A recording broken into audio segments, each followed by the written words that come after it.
Mtazamaji wa Amashi Online TV, ni kwamba imeelezwa kuwa miongoni mwa haki za mtoto ni pamoja na kumpatia elimu na chakula.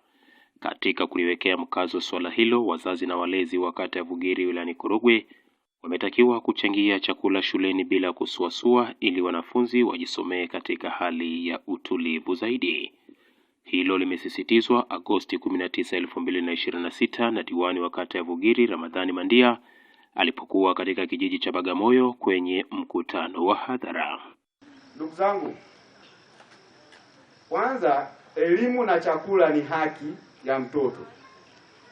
Kitu kikisha semwa haki, manake kutekelezwa kwake hakuna uhiari. Ukisoma sheria namba 21 ya mwaka 2009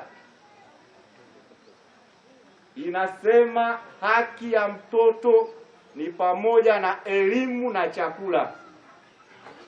Kwa hiyo swala la elimu kwa mtoto ni haki.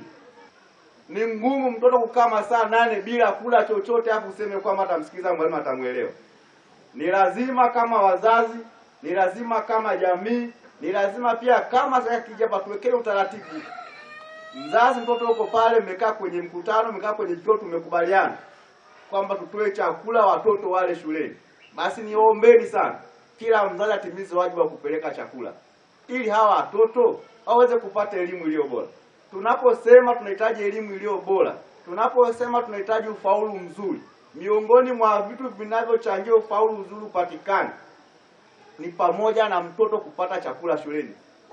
Kwa upande wake, mtendaji wa kata ya Vugiri Happy Mohamed amewataka wazazi kuchangia chakula cha wanafunzi shuleni ili kuepukana na faini.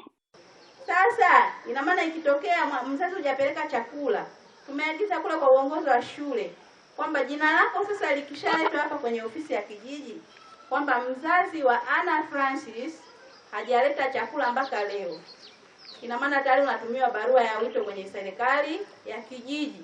Unaanza kuulizwa maswali. Haya, hapa kuna baraza, si ndio? Ukija hapa lazima watu wakae wakujadili. Hawezi kutoka bure. Tayari unaingia kwenye nini? Kwenye kulipa faini. Sasa ile hela ya faini si ndio ungeenda kulipa huko shule. Kwa hiyo tupeleke chakula kwa wakati ili watoto wetu wapate kula na waweze kusoma vizuri. Nao wanafunzi wa shule ya msingi Ngomeni iliyopo katika kijiji cha Bagamoyo kata ya Vugiri wamesema wanapopata chakula shuleni kinawasaidia kusoma kwa umakini na kukabiliana na magonjwa mbalimbali. Kwa majina anaitwa Ali Mbaruku, ni mwanafunzi wa shule ya msingi Ngomeni, nasoma darasa la 5. Ni muhimu kupata chakula kwa sababu humjenga mwanafunzi akiwa darasani, humsikiliza mwalimu kwa umakini. Lakini asipokuwa na chakula tumboni hawezi kumsikiliza mwalimu kwa umakini, kwa sababu njaa inampotezea mwanafunzi utulivu darasani. Kwa hiyo tunahamasisha wazazi wachangie chakula kwa wingi ili tufanye vizuri darasani. Kwa majina naitwa Agnes Charles Zahabu, nasoma darasa la 6 katika shule ya msingi Ngomeni. Ni muhimu mwanafunzi kupata chakula kwa sababu mwalimu akifundisha darasani anakuwa na uelewa. Lakini asipokuwa akiwa na njaa msababishia mwanafunzi pasipo kuelewa.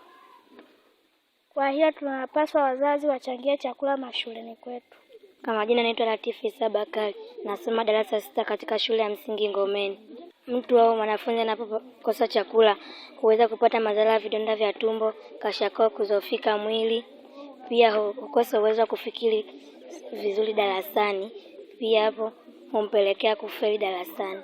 Mtazamaji, hawa ni watoto wa shule ya msingi Ngomeni iliyopo katika kijiji cha Bagamoyo kata ya Vugiri halmashauri ya wilaya ya Korogwe. Wamepaza sauti kuwahamasisha na kuwasisitiza wazazi kuchangia chakula shuleni ili waweze kupata riziki ambayo itawasaidia kusoma kwa bidii na kuelewa yale ambayo wanafundishwa na walimu wao. Na wamenena hapa kwamba matokeo ya kupata chakula ni kuwasaidia kuwapa utulivu wa kusoma kwa bidii, kitu ambacho kitawasaidia kufaulu masomo yao. Kutoka katika shule hii ya msingi Ngomeni iliyopo kijiji cha Bagamoyo, kata ya Vugiri, halmashauri ya wilaya ya Korogwe, katika milima hii ya tarafa ya Bungu. Mimi ni Aretini Mhina. Ngomeni oye! Chakula oye! Chakula safi!